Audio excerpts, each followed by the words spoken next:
Could you describe in detail a particular scenario or incidents where you utilize your own philosophy on leadership? So I have several in my professional life that I can't really be talk personal, about too. because of attorney-client privilege. Oh, But, right. but I do have one that I think probably encapsulates the way I approach leadership and life in general, and that's when I had to become my own advocate with my cancer treatments. And I think I mentioned this before, but you know, when I went to receive my diagnosis, I was sent by a physician who had my diagnosis in front of him when he called me to say he was referring me to a hematologist. And then he said, "Which cancer hospital do you want to go to?" And I said, "Wait a minute, is this cancer?" And he said, "No, that's not what I'm saying. It's some sort of blood disorder, and the hematologist should be able to tell you more." So I wasn't told to bring anyone, nothing. I walked in to the local hospital where I received my diagnosis, and the first person that walked into my exam room was a social worker who started talking to me about wigs. And I said, "Excuse me?" She's like, "Well, I don't know anything that's going on." And I'm in my lawyer head thinking, yes, you do, or they wouldn't have sent a social worker in here to talk to me about wigs. And I started crying. I got really scared. I said, "I'm sorry, I'm going to have to ask you to leave. I need to see the doctor." And the doctor came in and said, well, the first doctor that came in looked at my arm and said, "Oh, highly treatable, it's going to be okay." And so I'm thinking, okay, great, I have some kind of cancer. Somebody just talked to me about a wig, and this doctor said, "Highly treatable, I'm going to send my resident in." So the resident comes in, and he's got my chart, and he says, "Well, you have something called blastic plasmacytoid dendritic cell neoplasm." And I said, "What? What was that mouthful?" You know?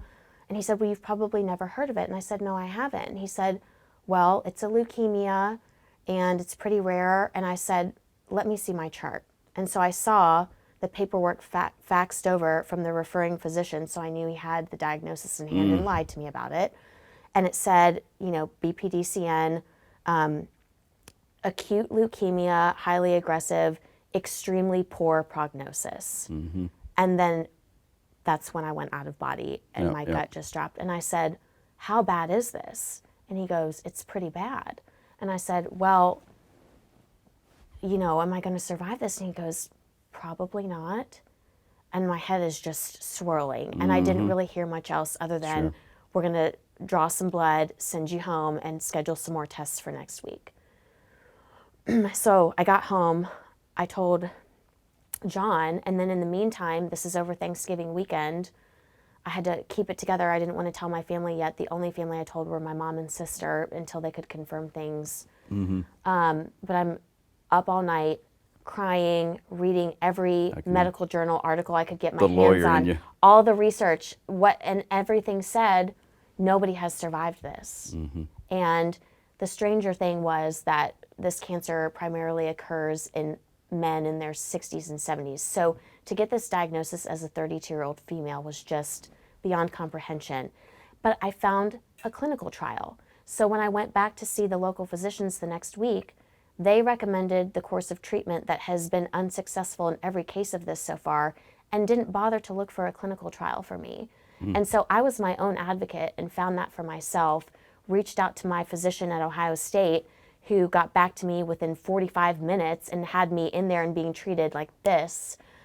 I took my treatment into my own hands and I questioned what I was told. And so I don't take things at face value, and I advocate for what's right. And in this case, it was myself and the best treatment for me.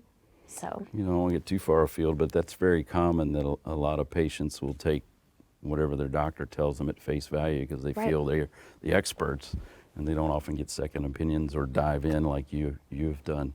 So I hate to bring up a really dark question, but I'm afraid to know what the answer is. But if you had done nothing, if you just said, I'm just going to go home, I don't want to do any of this wires and chemo, how long did you have any idea how long you would have lived? I don't, other than I wouldn't be sitting here today, and it probably would have been less than a year, maybe 6 months.